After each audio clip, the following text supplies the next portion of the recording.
in the NBA last night. And Jalen and Jay Will are here, our superstars, to talk about those superstars, Zion and LeBron, going head-to-head last night. And Jalen, they put on a show. Absolutely, and don't sleep on the advanced pass by Lonzo Ball, who had 8 assists. Dwight Howard right here does a great job of making Zion use his right hand. Caruso drops it down to LeBron.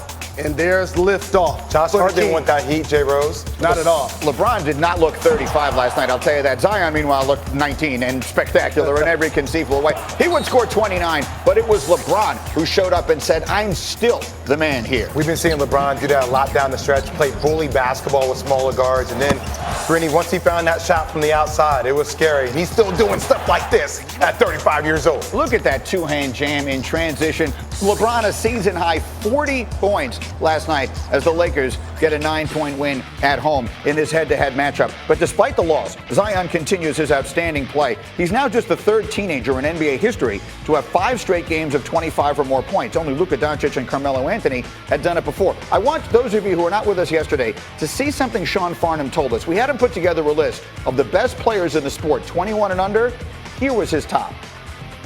And I think this will shock some people because of how much we've talked about him. But at number 2, I'm going with Zion Williamson. All right, which brings us to number 1. And you look at number 1, who's under 21 that's just been doing so many great things for his team? Luka Doncic. Now, he still has holes, and he'll admit that he's got to continue to work and develop. In fact, he's going to go to his left more frequently than anything else. But this is a heck of a 5 players that are under 21 in the NBA. And again, the criteria was if you were starting a team right now with a guy 21 or younger, who would you take? And he said Luka over Zion. Do you agree? I do agree, because Luka's not only going to give me the 30-plus points, but he's going to give me the 10-plus assists. Thank you. And he's the guy on that list, along with Tatum, who I would take number 2, that have actually been all-stars. Tatum ahead of Zion. I would. Wow. I would, because like they have defined positions.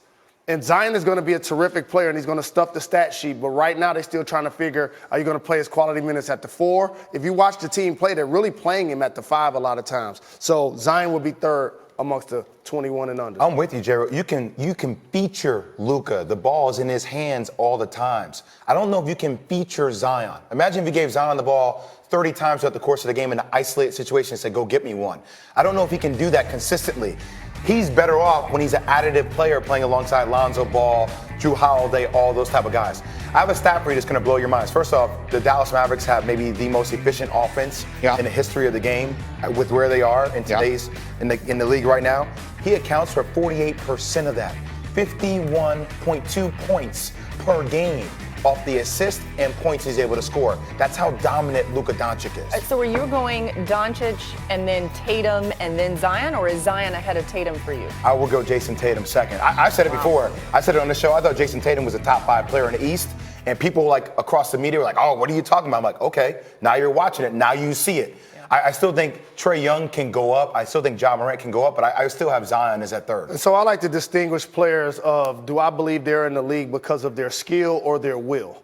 The first 2 guys, Luka and Tatum, vastly skilled. Dribble, pass, and shoot, play multiple positions, get their own shot late in a basketball game.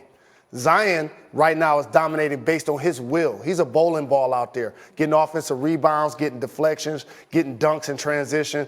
I would take him third. But he's also a level of athlete. I understand what you're saying about skill, but there's a difference between skill and talent. He has a level of talent, or at least a particular brand of talent, that I've never seen before in my entire life. I know, but 5 seconds to go in the game, and you taking the ball out on the side. Who you going to give it to? Oh, I understand that, but that's not the answer to the question. That is the answer to the question. You're asking who's the guy. The guy's the one I want to take the last shot. That doesn't.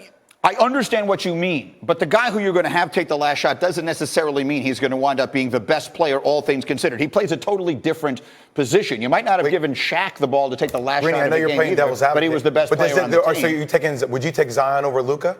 Is that what you're saying? I mean, if you promised me he was going to stay healthy, I would take Zion over Luka. I wouldn't take him over any of these guys because I'm not convinced he's going to have a 15-year career. Yeah. But if you promised me he was going to be healthy for 15 years, I would take Zion over anybody. And from the box office standpoint, that's your guy if you're drafting a team that you're saying, this is the guy who will fill the seats. Tonight